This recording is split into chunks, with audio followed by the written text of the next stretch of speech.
Hello বন্ধুরা, আজকে আমি আপনাদের জন্য নতুন একটি টিপস নিয়ে এসেছি। আজকের টিপসে দেখাবো যে যারা বিদ্যুৎ বিল দিতে চাচ্ছেন মোবাইলের মাধ্যমে নিজের বিকাশ অ্যাকাউন্ট থেকে নেসকোর বিদ্যুৎ বিল যা পিডিবির বিদ্যুৎ বিল দেবেন কীভাবে সেই প্রসেসটি আজকে দেখাবো। তো আপনার বিকাশ অ্যাপসে ঢুকবেন বা যাদের মার্চেন্ট অ্যাপসে রয়েছে মার্চেন্টে ঢুকবেন। ঢোকার পর পে বিল লেখা থাকবে, এই পে বিলের উপরে ক্লিক করবেন। করার সঙ্গে সঙ্গে এরকম ইন্টারফেস আসবে। এখান থেকে আপনি আবারও বিদ্যুৎ বা নিচে দিকে একটি স্ক্রল করে নেবেন। স্ক্রল করার সঙ্গে সঙ্গে দেখতে পাচ্ছেন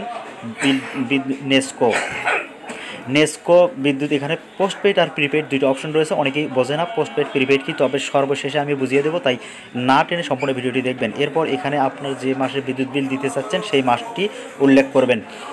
তো আমি জানুয়ারির বিদ্যুৎ বিল দেবো, জানুয়ারি আমি ক্লিক করলাম। জানুয়ারির পর এখানে কনজিউমার বিল, এখানে কনজিউমার বিল বলতে বোঝাচ্ছে আপনার হিসাব নম্বর বা গ্রাহকের হিসাব নম্বরটি এখানে দেওয়া থাকবে। আমি বিল থেকে দেখাচ্ছি যে কোনটা হিসাব নাম্বার। দেখুন একটা বক্সের মাধ্যমে দেখা যাচ্ছে, এই বক্সের মাধ্যমে দেখাচ্ছি আমি। এটা হচ্ছে গ্রাহকের হিসাব নাম্বার, এই হিসাব নাম্বারটা এখানে উঠে দেবেন। তো আমি গ্রাহকের হিসাব নাম্বারটি উঠাচ্ছি।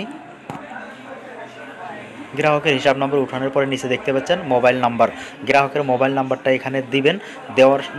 দিলে তার নাম্বারে কিন্তু মেসেজ যাবে। হিসাব নাম্বারটা দিলাম। তো হিসাব নাম্বার দেওয়ার সঙ্গে সঙ্গে আবার পরবর্তীতে ক্লিক করলাম। পরের ধাপে যাওয়ার সঙ্গে এরকম দেখাবে যে কত টাকা বিল আসছে। সেখান থেকে আবার পরের ধাপে ক্লিক করবেন। এরপর এখানে পিন দেবেন। পিন দেওয়ার পর নিচে এখানে কি পে বিলে ট্যাপ করে ধরে থাকবেন, বিলটা চলে যাবে। তো দেখুন বিল কিন্তু পেমেন্ট হয়ে গেল, মেসেজ চলে আসছে, সাকসেসফুল মেসেজ কিন্তু চলে আসছে। এখন পোস্টপেড আর প্রিপেড সম্পর্কে একটু বলতে চাই। পোস্টপেড হচ্ছে যেটা পোস্টিং হয় আগে, তারপর বিদ্যুৎ ব্যবহারের পরে আমরা বিদ্যুৎ বিল দিই। আর প্রিপেড হচ্ছে পূর্বে বিদ্যুৎ বিল, যেমন মিটার, ওই যে কাট মিটার রয়েছে প্রিপেড মিটার, সেই মিটারটা আগে আমরা বিদ্যুৎ বিল দেবো, পরে ব্যবহার করব, এই হচ্ছে মিটার। তো বন্ধুরা আজ এ পর্যন্তই, খোদা হাফেজ।